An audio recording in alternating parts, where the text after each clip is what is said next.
kubor baman kesngi awan lam shipi da undang yalam news.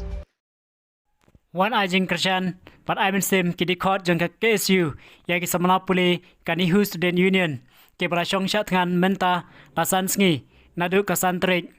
Kuman syupen kenmau, kajing syong syat dengan jong ke samana puli, kalong halor kajing long kuman, jong u, Vice Chancellor, jong ka school ba NEHU, bat kajing bom ken snap, jong u, yagi mat dawa, jong ka seng, kumba kalapau, hai kubor,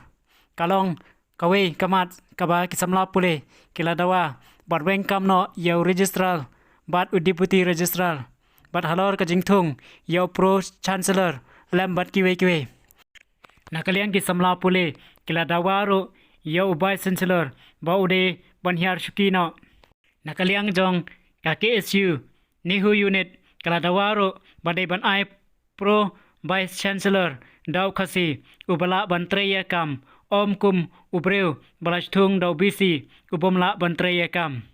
kilapan pauro bau dei ban weng mardor ya ki poye ki bau lo thung bat dei ban ai no daw pro bisi daw Khasi ubala ban treya kam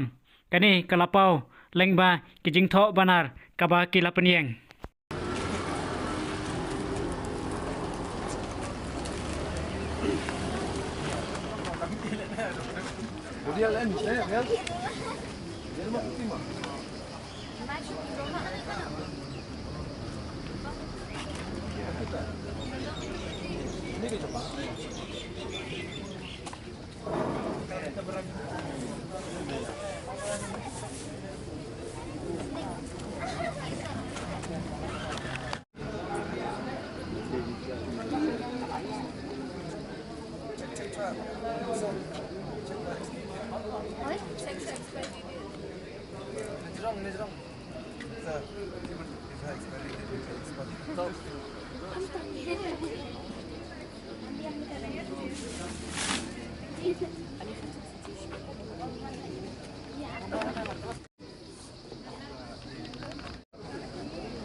Banyo iki kubor baman kesngi sumhawan subscribe ya ka channel undang yalam news.